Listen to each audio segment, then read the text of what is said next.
Cancer, Sun, Moon, Rising, and Venus placements. Ayan. Magandang araw po sa inyong lahat. Welcome back po dito sa Bono Magos PH. Ayan. So, in today's video, Cancer, alamin natin yung kapalaran inside kapag pagdating sa inyong career or trabaho o negosyo. Right? So, trading ito, gagamitin natin yung 10 card career spread. Okay? Para yung layout na to tutulong para maunawaan mo yung kasalukuyang estado na yung trabaho o negosyo, malaking hamon na humahadlang sa yung pag-angat, yung mga aral mula sa nakaraan na patuloy na nakaka-apekto sa iyo sa ngayon, and then pati na rin yung mga nakatagong talento mo at lakas na maaari mong magamit para ma-manifest yung tagumpay. No, sa reading na ito, alamin din natin yung energy ng yung kapaligiran, kung supportive ba ang mga tao sa paligid mo, kung ano mga sinasabi na yung puso't isipan tungkol sa career na gusto mong tahakin, at kung ano ang oportunidad na paparating at din posibleng magbukas ng bagong pinto para sa iyo. And then of course, Cancer, pag-usapan din natin yung mga possible mga posibleng balakid o risk na dapat mong bantayan, and then yung spiritual na payo mula sa tarot or from your spirit guides, at then syempre possible outcome ng lahat na ito kung susundin mo ang mga gabay ng mga baraha. Ayan, so paalala lang po sa lahat, okay, Cancer, Sun, Moon, Rising, and Venus placements, lahat po ng readings ko dito sa YouTube ay general reading lamang po. So ibig sabihin, hindi po lahat ay makaka-resonate. Kunin nyo lang kung sa kayo nag-resonate, Cancer, at iwan yung hindi. Alright, let's start.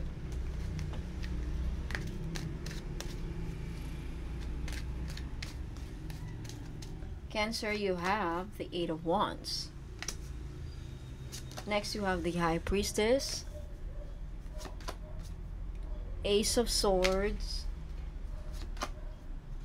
8 of Cups, the King of Pentacles. Alright. Next, you have the Queen of Wands, the Chariot, your power card, Cancer. You have the Magician, Ace of Cups, and you have the Six of Wands. Wow, ang ganda. Alright, Cancer, umpisa na natin.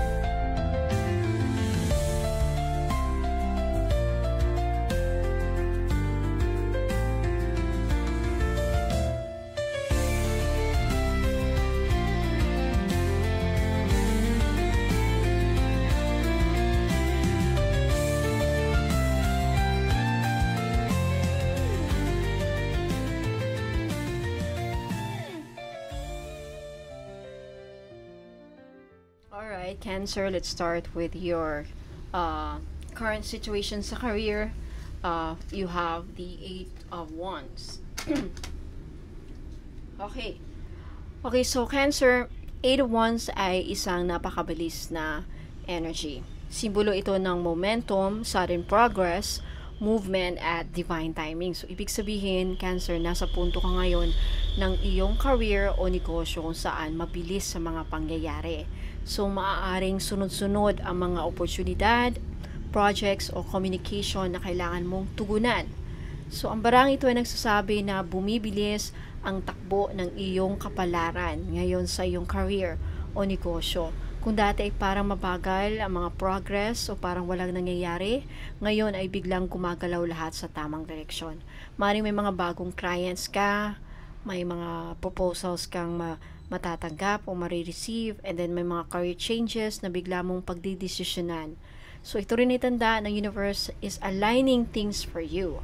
Kahit nakakapagod, ito ay panahon ng breakthroughs at results. So sa may mga negosyo, okay, ang 8 of Wands ay hudyat ng growth at expansion. So, maaring lumalawak ang iyong customer reach, dumadami ang inquiries, o magkakaroon ng mga panibagong sales channel.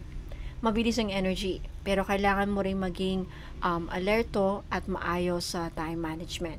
Dahil baka ma-overwhelm ka sa dami ng sabay-sabay na gawain. Now, ito rin ay fire element energy, so this is action-oriented, goal-driven, and motivated ang energy. So pinapakita nito na nasa yugto ka ngayon ng execution stage Cancer. Hindi na planning, kundi paggawa na. So the universe is saying, go with the flow of movement. Huwag kang matakot sumabay sa bilis ng pagbabago dahil ito mismo ang magdadala sa iyo sa next level ng iyong tagumpay. Now, the 8 of Wands ay para mensahe mula sa iyo ng mga spirit guides na nagsasabing, Cancer, huwag ka nang maghintay ng perfect timing. Ito na yung panahon na hinihintay mo. Gamitin ang momentum, gamitin ang inspirasyon at huwag magduda sa sarili. So, kung minsan mabilis ang takbo ng kapalaran, pero ang sikreto ay manatiling kalmado habang sumasabay. So, Cancer, i-manifest mo kung anong talaga ang gusto mo dahil ngayon mabilis kang maririnig ng universe. Okay, punta tayo sa malaking hamon. You have the High Priestess. So, ang malaking hamon sa'yo sa iyong career o negosyo is the High Priestess. Isang napakalalim na baraha, Cancer. Puno ito ng misteryo, intuition, at inner knowing. So, kapag ito ang lumabas bilang hamon, nangangahulugan ito na ang mga hadlang sa iyong career ngayon ay hindi physical o panlabas, kundi panloob. Sa loob mo mismo. So, isa sa pinakamalaking hamon mo ngayon ay ang hindi mo lubos na napapakinggan ang iyong intuition or inner voice or yung tinatawag nating kutob or gut feelings. So, maring ikaw ay nasa panahon ng pagdududa, overthinking, o takot na sumunod sa sarili mong instinct, no? So, minsan, mas pinakikinggan mo ang sinasabi ng ibang tao. Possibly sa boss mo, possibly workmates mo, o kaibigan, o pamilya, o maybe even takot na sa mga what ifs, no? Kesa sa tahimik mong papakinggan yung boses ng iyong kaluluwa na baka nagsasabi, ito yung talagang para sa iyo. So, para sa career o negosyo, ang hamon na dala ng High Priestess ay hidden factors. So, maaaring may mga bagay sa trabaho mo o negosyo mo na hindi mo pa nakikita. May mga hidden truths, may mga information na tinatago sa iyo or hindi mo nalalaman, right? Sa career or negosyo. And also mga plano o intensyon ng ibang tao na nakatago sa likod ng mga ngiti o sitwasyon. Alright? So, kaya ang barang ito nagbabala na huwag agad magtiwala sa nakikita mo sa surface level, sa panglabas. Okay? Baka pinapakita lang. Remember, yung nangyari kay sino na yun? Si kay Rosemar. Right? About sa negosyo niya. Naloko siya ng sarili niyang pinagkatiwalaan na manager ata. Something.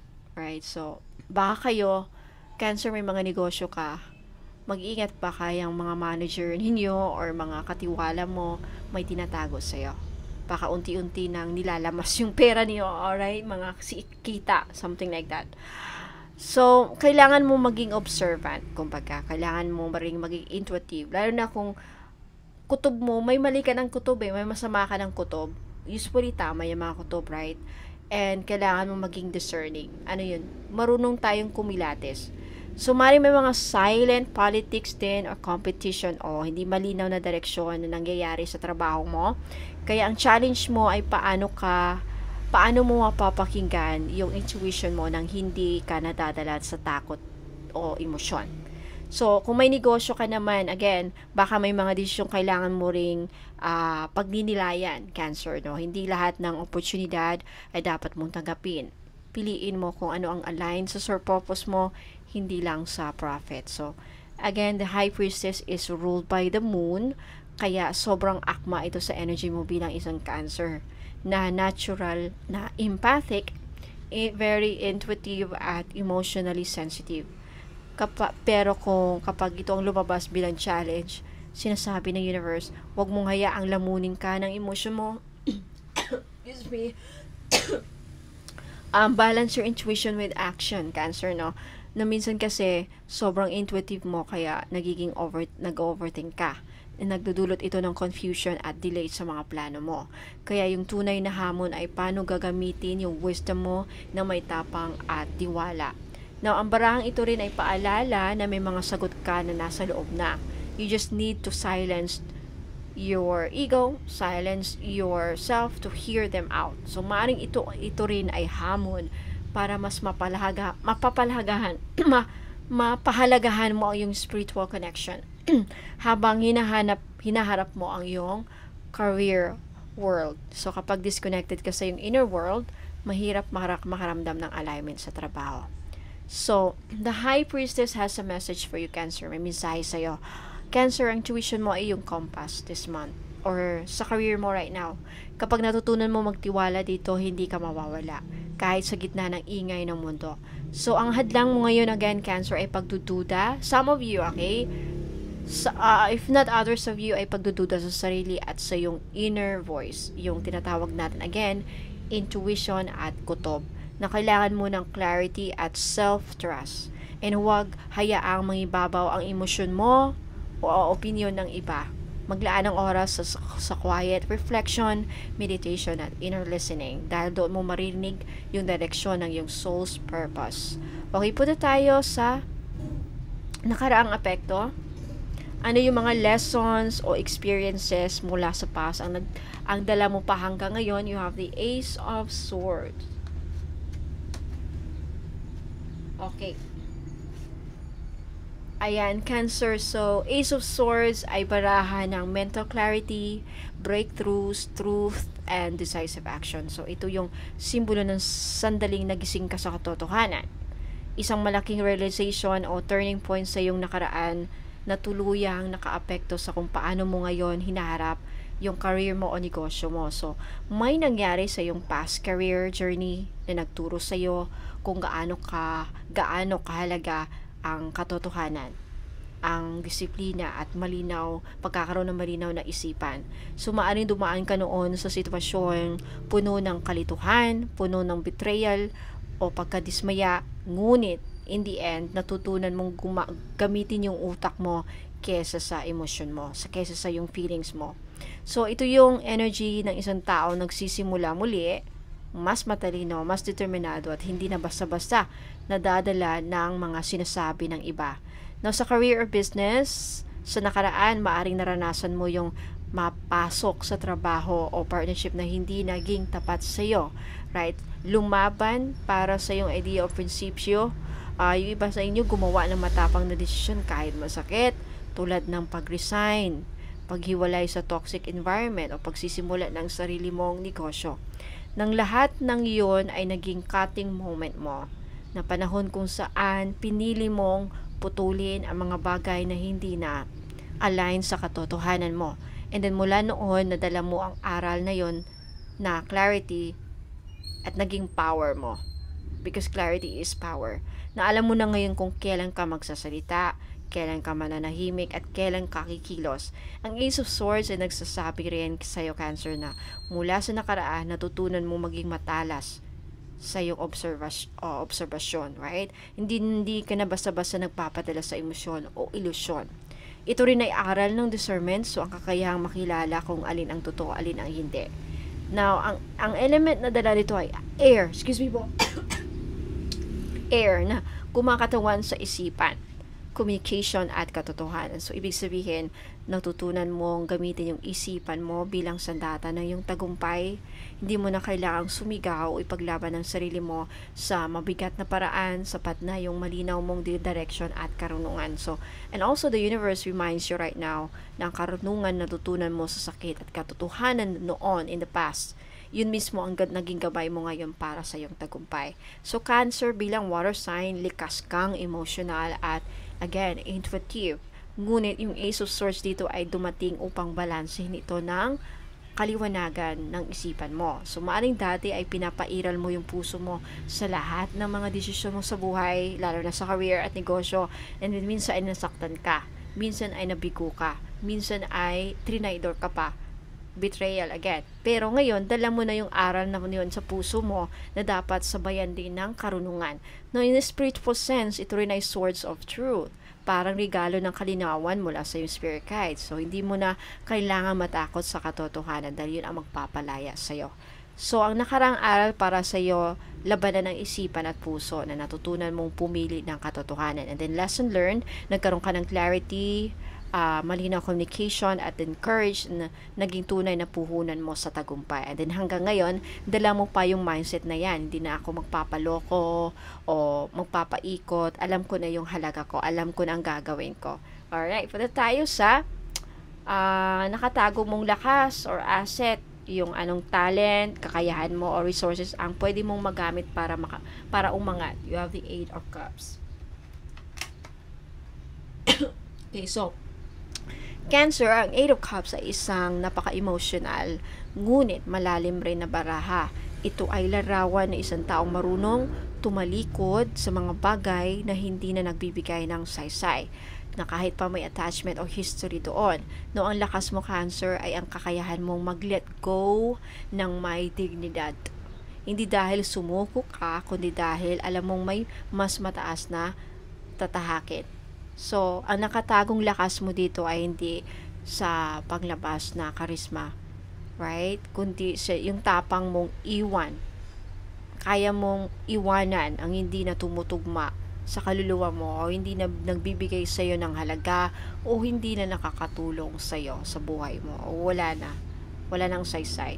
So, may kakaiba kang spiritual maturity, kumbaga. Alam mong hindi lahat ng stable ay nakakapagpasaya at hindi lahat ng sigurado ay tama para sa iyo. Ito yung uri ng karunungang natutunan mo sa mga panahon na pinili mong maglakad palayo. Pinili mong mapag-isa, pinili mong lumayo o yun na nga, maglakad palayo kahit masakit. You choose to walk out something. Lumayo ka. Okay? Kung tutusin, hindi lahat may ganitong tapang eh. Alam mo, yung kaya mong lumayo kahit masakit, kaya mong i-isolate yung sarili mo, parang lumayo ka kahit masakit. Nilayo mo na lang ang sarili mo. Now, sa career negosyo, kung titignan natin sa konteksto ng career mo, ikaw yung taong marunong mag-pivot eh. Alam mo yon. Alam mo kailan aalis sa toxic environment o kailan ililipat sa bagong direction. Kailan nilipat sa bagong direction. So, hindi mo hinahayaan na matrap ka sa trabaho mo o negosyo na walang growth, kumbaga. So, ang lakas mo ay ang malalim mong sense of purpose. Pagkakaroon ng malalim ng sense of purpose, na kapag naramdaman mong wala ng fulfillment, hindi na nagbibigay sa'yo ng fulfillment yon, gumagawa ka ng paraan para hanapin muli yung apoy sa loob mo. Something that was give you sparks again, give you that spark. Sumari may mga pagkakataong iniwan mo ang dating career path mo or business partner mo, iniwan mo or even a routine. At yun mismo ang dahilan kung bakit mas lumawak pa ang perspective mo sa ngayon. Natutunan mong pahalagahan ang emotional peace kaysa sa pansamantalang success. Na kung entrepreneur ka naman, ito rin ay tanda ng adaptability, na marunong kang magbago ng strategy, mag-rebrand o mag-adjust sa energy ng merkado, kumbaga. Hindi mo hinahayaan na matili ka sa luma. Lagi kang may mga inner urge na may mas maganda pang paraan, something like that. Yung ganung mindset, may mas maganda pang paraan. Again, yung energy ng cups na barahan na to ay may elementong water, emotion, intuition at healing. So, ibig sabihin, ang tunay mong asset ay ang puso mo mismo, Cancer. Yung compassion mo, yung intuition mo at empathy mo. So, ngayon, pero ngayon, ginagamit mo ito sa mas matalinong pamaraan. Right? Hindi ka na basta-basta nadadala sa mga damdamin mo, kundi ginagabayan ka pa ng spiritual insight.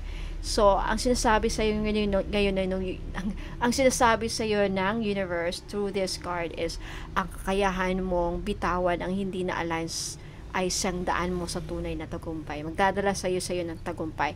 Now, Cancer, ang 8 of Cups na isa ring parahan ng spiritual awakening. So, ibig sabihin, ang lakas mo ay nakaugat sa iyong inner healing journey. So, marunong ka nang maghilom at magpatawad.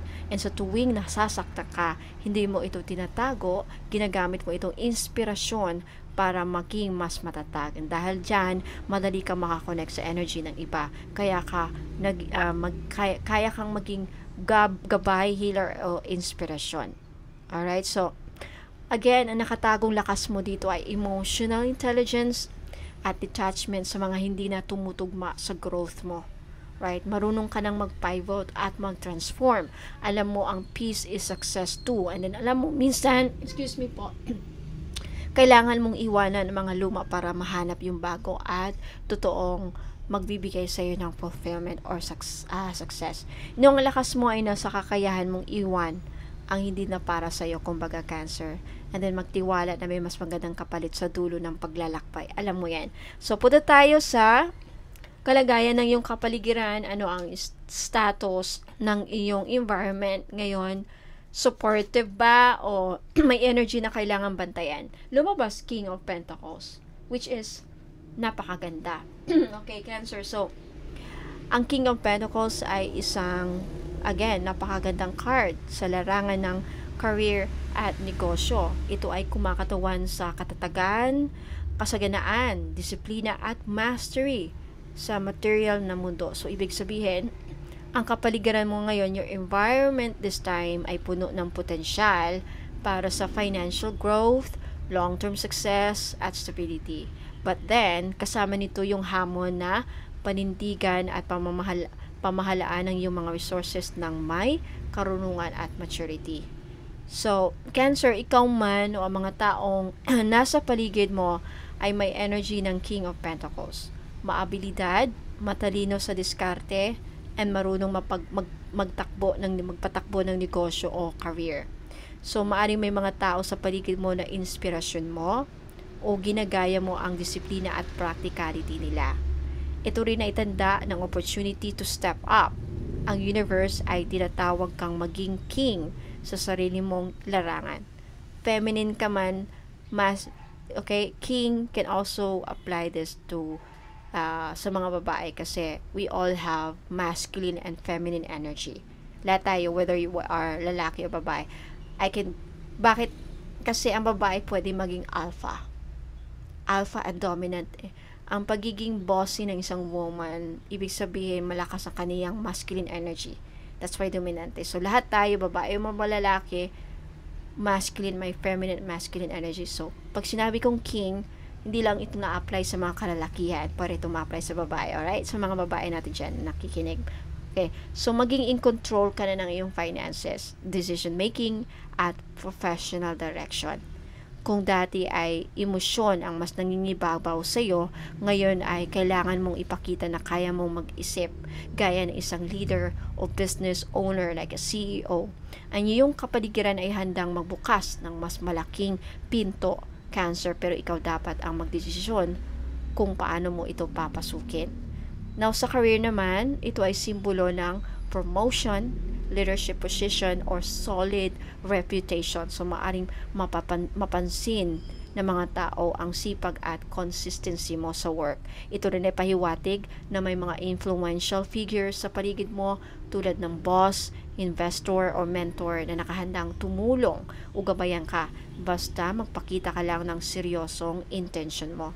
Now, ang King of Pentacles sa practical, kaya sinasabi nito ng tagumpay mo ay hindi aksidente, Cancer. Ito ay resulta ng matyaga mong pagdidisiplina at maayos na pamamahala mo. So, maaring ito rin ay paalala na huwag mong hayaang maging kampante sa tagumpay mo ngayon. Gamitin mo ang kasalukuyang stability bilang foundation para sa mas malalaking pangarap gaya ng pagkakaroon ng sarili mo negosyo or even real estate investment or even long-term financial plan. Now, sa business naman, kung ikaw ay negosyante o freelancer, ito yung perfect environment card.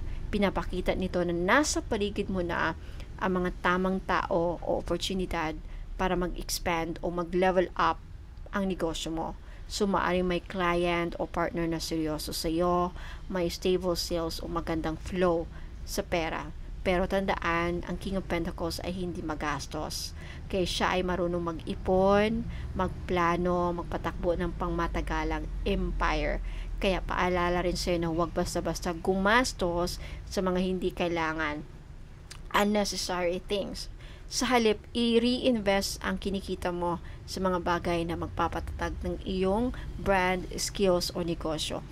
Now, ang element ng King of Pentacles ay Earth.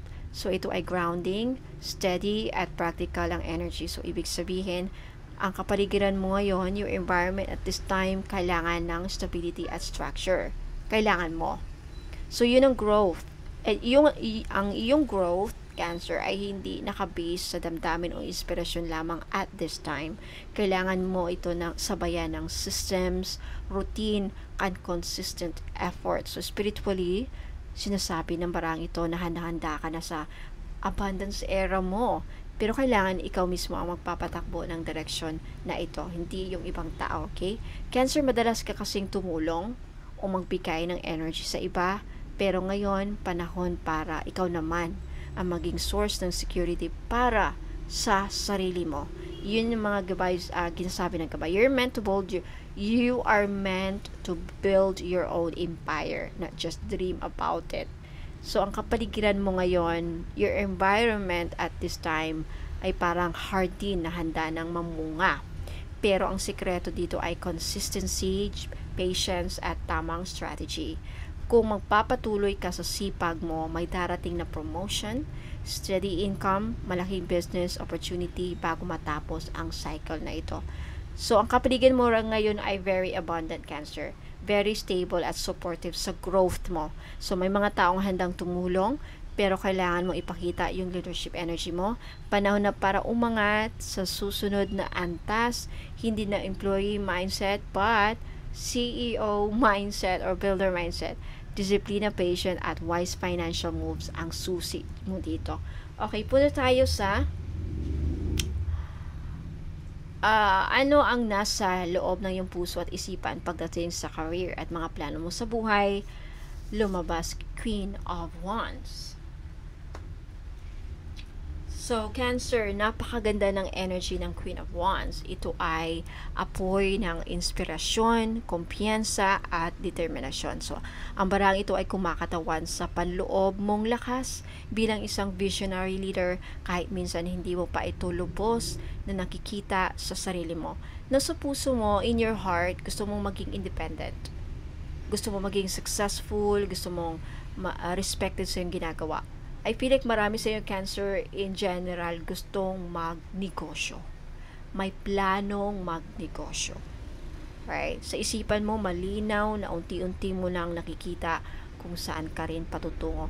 Gusto mong gumawa ng impact. Hindi lang basta kumita, but para din sa'yo. Parang self-fulfillment na rin. So, now, ang Queen of Wands ay nagsasabing, nasa loob mo na ang apoy ng ambisyon at creativity. So, maaring sa ngayon, ramdam mo na handang-handa ka ng lumaban ulit, kahit napagod ka dati.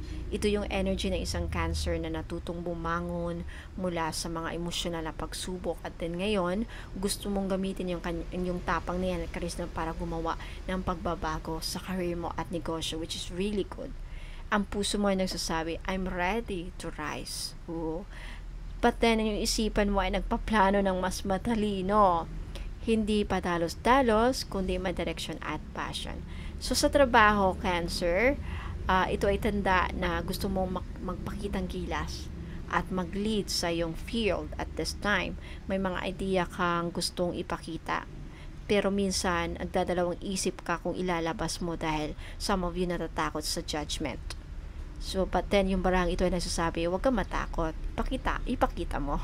Okay?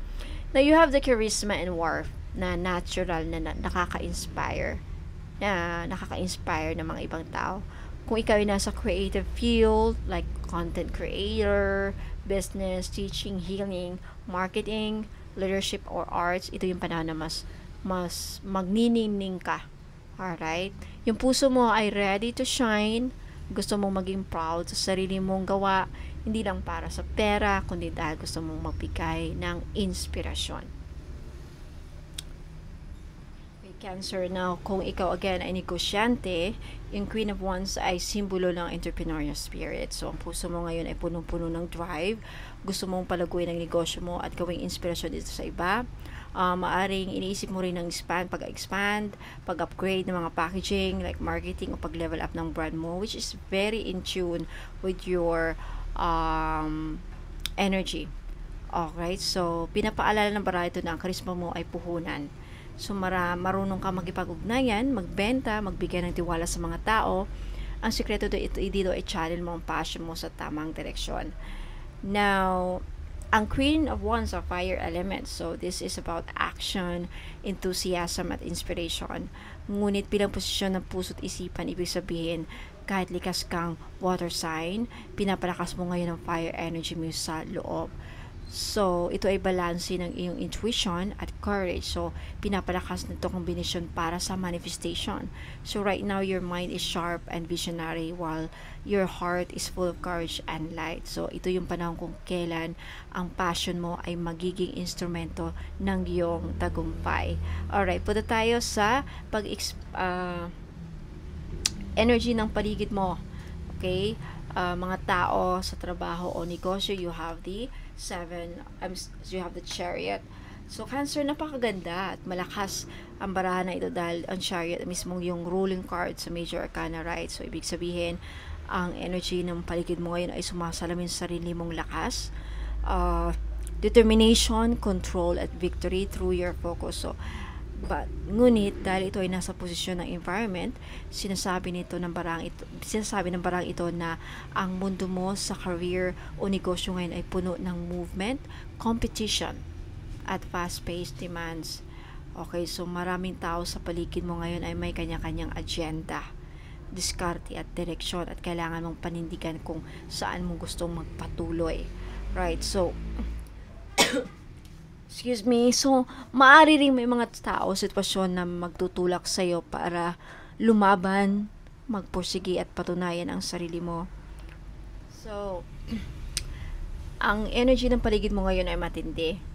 Okay? Pero makabuluhan. So, maaring may mga tao, sitwasyon na again, nagtutulak sa'yo para lumaban.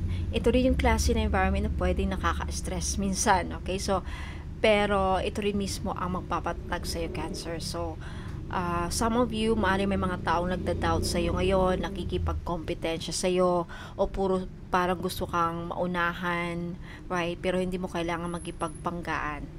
And ang kailangan mo lang dito ay self-control, focus at emotional discipline. Sa kabilang banda, Cancer, may ilan din taong humahanga at naniniwala sa'yo dahil nakikita nila na hindi ka basta-basta sumusuko kahit mahirap ang laban. So, ang iyong perseverance ay naging inspirasyon sa iba. Now, sa career, again, ang Chariot ay naglalarawan ng mabilis na progress at pressure. So, maraming deadline ka ngayon sa career mo, projects, o pagbabago even sa trabaho. And may mga tao sa paligid mo na laging busy, goal-oriented, minsan may halong competitiveness. So, ayan. Now, sa business naman, ikaw ay negosyante. Again, the Chariot ay sumisimbolo ng momentum at control. So, ang paligid mo ngayon ay puno ng energy, maaring mas lumalakas ang demand, mga orders o workload, pero kailangan mong ibalanse ang bilis ng takbo ng negosyo mo at kalidad ng serbisyo mo o produkto mo. And may mga taong nakamasid sa iyo ngayon, like competitors, clients, or admirers, kaya panahon na para ipakita din ang professionalism mo, consistency mo, at confidence mo bilang business owner. Na sa bawat decision mo, Cancer, siguraduhin malinaw ang direksyon na tinatahak mo. Huwag kang padalos-dalos. Tandaan, ang Chariot ay nananalo dahil sa strategy, hindi lang sa bilis. So, right now, the Chariot is ruled by your energy, Cancer. So, ibig sabihin, ikaw mismo ang sentro ng energy ng spread na to. So, ito yung barahan ng victory, emotional strength, and mastery over chaos. So, pinapaalala sa'yo dito na kahit gaano kagulo ang mga nasa paligid mo, kaya mong panitilihin ang control kung kalmado ka sa loob. So, Spiritually, ito baraha din ng willpower at divine direction. So, ibig sabihin, kahit may mga pagsubok o tao na sumusubok, pabagalin ka, ang divine forces ay magtutulak sa'yo pasulong. May mga spirit guides na tutulong sa'yo para manatiling malinaw ka sa mga dinadaanan mo, makafocus ka. Kung minsan mararamdaman mo nag-isa ka, alright, pero sa likod ng lahat, may mga unseen allies na gumagabay sa'yo, Cancer. So, okay, punta tayo sa mga panganib o hamon sa career mo. Ano yung mga possibly na kinakatakutan mo, mga aring humadlang sa tagumpay mo sa career o negosyo? You have the Magician. Now, ang Magician ay sumisimbolo ng manifestation, skill, confidence, at power ng isipan. But dahil sa posisyon na ito ng hamon, nangangulugan na ang pinakamalaking balakid sa iyong tagumpay ngayon, Cancer, ay ikaw rin mismo. Particularly, ang pagdududa sa sarili mong kakayahan at kapangyarihan. So, Cancer, nasa loob mo na ang lahat ng tools actually, kung ma-realize mo yung wisdom mo at kakayahan mo para magtagumpay. Pero minsan, di mo palubos na pinananiwalaan yon. Sa mga makaresonate po, no? Hindi lahat. No, ay yung takot ay baka hindi sapat, baka hindi mo kaya, hindi mo rin kaya, baka isip mo hindi mo kaya, o baka magkamali. Kasi takot, baka yung iniisip mo na hindi mo kaya, kasi behind that, ando yung takot na baka magkamali ka. Right? Now, ngunit, ang Magician ay dumating upang ipaalala sa'yo, wala kang kulang. Meron ka ng lahat ng kailangan mo para lumikha ng bagong yugto sa career mo. So, ang Magician bilang hamon ay madalas lumalabas kapag marami kang gustong simulan pero natatakot kang baka hindi mo kayanin. Sumaring nasa sayo na ang skills, ideas, creativity, at connection, pero pinipigilan ka ng self-doubt mo or yung overthinking din. No, Cancer, dahil likas kang intuitive at emotional, minsan ay masyado mong iniisip kung tama ba ako o baka hindi magustuhan ng iba. But the truth is, ito mismo ang hadlang, ang pagdududa sa sarili at kakulangan ng tiwala. Okay? So, nasa negosyo or passion project, madalas din papaala ng Magician ng energy mo ngayon na sobrang makapangyarihan. Kaya kailangan mo itong gamitin na may tamang intensyon. Kung minsan ang takot ay hindi dahil hindi mo kaya, kundi dahil ramdam mong malaki talaga ang potential mo, pero natatakot ka sa sarili mong liwanag. Okay, so payo sa'yo ng baraha, focus your magic on one direction at a time. Okay? Now, so Cancer, minsan, ang hadlak mo dito talaga ay self-doubt at takot. Self-doubt, feeling mo hindi mo kaya, pero if you realize, nasa sayo na ang lahat ng kailangan mo. Skills, creativity, at divine guidance. Huwag kalat ang focus mo, piliin ang direksyon gusto mo at magtiwala sa sarili. Huwag mo ring hayaang ang perfectionism o fear of failure ang pipigil sa'yo. The universe is waiting for your command. Gamitin mo ang wandang iyong intensyon. Okay, punta tayo sa payo sa'yo ng spirit guides mo. Lumabas, Ace of Cups. So, Cancer, itong pinakabandang baraha. Okay, again, Ace of Cups. Ito ay simbolo ng pagbubukas ng bagong emotional, nakabanata, healing, inspiration, at divine blessings na galing mismo sa puso ng universo. Ace of Cups ay tanda ng divine renewal. So, ito ay panahon kung saan muling ipaparamdam sa iyo ng universe na may bagong simula na puno ng inspirasyon, pagmamahal sa ginagawa mo. Na kung dati ay parang drain ka, na walang ka ng gana, na dismaya ka sa career mo, barang ito ay nagsabing healing time na. Okay, so ngayon, unti-unti ka nang binubuksan ng universe sa bagong oportunidad ng bibigay saya, fulfillment, at peace sa'yo. Ito it's not just about money. This is about your fulfillment. Okay, so sa career, ang Ace of Cups, energy ng inspirasyon at emotional na satisfaction. So, ibig sabihin, makakahanap ka ng dahilan para mahalin ulit ang ginagawa mo. So, maaaring may mga bagong project, offer, o creative spark na mararamdaman mo. Ito yung gusto kong gawin. Okay, so, kung matagal mo nang gustong mag-shift ng career o magtayo ng sariling negosyo, ito na ang green light ng universe. Maaaring may bagong tao rin na magiging instrument ng pagbabagong ito, isang mentor, client, na makakatulong para bumalik ang sigla mo at tiwala mo sa sarili. Now, sa business, ang Ace of Cups ay hudyat ng renewal ng energy sa loob ng yung brand or artistry. So, maaring dumating ang inspirasyon na magpapabago ng direksyon ng negosyo mo. Tulad ng pag-rebrand, bagong product line, o mas heart-centered approach.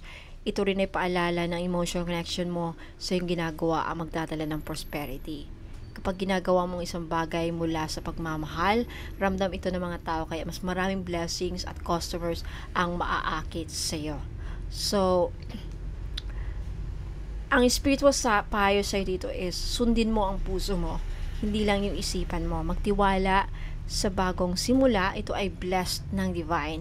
Ibalik yung bakit mo yan ginagawa, dahil doon mo muling maranasan ang magic ng passion mo. Heal your heart, it's time to love what you do again. And kapag may dumating na bagong oportunidad o inspiration, huwag mo itong i-ignore, ito ay gift mula sa universe. Alright, punta tayo sa last but not the least, Six of Wands, final outcome.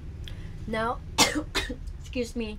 So, Cancer, napakagandang pagtatapos ito para sa iyong career or negosyo, no? Kasi ang Six of Wands ay barahan ng victory, public recognition, success, leadership, at self-confidence. So, ibig sabihin ito, lahat ng pinaghirapan mo, lahat ng mga sakripisyong tinis mo, lahat ng mga sakripisyong ginawa mo, lahat ng mga tinitiis mo, at mga panahong gusto mo nang sumuko, hindi ka pa rin sumuko, nagpatuloy ka, magbubunga ng tagumpay at pagpupuri. Okay. Ito yung yugto na yung career kung saan makikita mo ang mga taong minsang hindi naniwala sa iyo, ikaw na ngayon ang tinitingala. So, maaring dumaan ka sa mahabang proseso, mga rejections, again, pagod, emotional laban, ngunit in the end, ang resulta mo ay tagumpay, respeto at pagkakilala. So, sa trabaho, ito yung napakalaking simbolo ng promotion, recognition at accomplishment. So, maaring mapansin na yung boss o team ang effort mo. Kung may tinatarget kang posisyon, award o milestone, abot kamay mo ito. Kung freelancer ka, creative worker ka naman, darating panahon na makikilala ang pangalan mo o marerekomenda ka ng iba dahil sa husay mo. So, ang Six of Wands also ay barahan ng reward after battle. Kaya hindi ito instant. Ang tagumpay na ito ay bunga ng iyong disiplina, pagtsatsaga at pananampalataya sa sarili mo kahit walang sumusuporta sa iyo noon. Now, sa business naman, kung ikaw ay, again, may negosyo, napakaganda ng barang ito. Ito ay tanda ng successful launch, loyal clients, growing reputation, positive word of mouth. So, ang mga taong nakabili o nakasubok na yung produkto o serbisyo ay magiging dahilan ng paglawak ng brand mo. Ito rin ay pahiwatig na maraming blessings ang paparating sa iyo. Financially, Cancer, professionally at energetically. So, maring dumating din ang pagkakataon na ikaw mismo ang maging inspirasyon ng mentor sa iba. So, resulta nito is, again, victory, recognition, and fulfillment. Lahat ng ginawa mo ay mapapansin at mapapahalagahan. Panahon na para ipagmalaki ang sarili mo. You've earned this, Cancer. Sa negosyo, ito ay success, expansion, at strong reputation. Sa career, ito ay promotion, award, o milestone achievement. Spiritually, ito din ay tagumpay ng kaluluwa matapos ang mahaba at mapait na labanan. Now, Cancer, maraming salamat. Hindi na po ako magtatagal. So, if nakaresonate ka po sa reading na ito, let me know in the comments. Like this video po if nagustuhan ninyo. At huwag kalimutang mag-subscribe at i-click yung notification bell if hindi pa kayo nakapag-subscribe.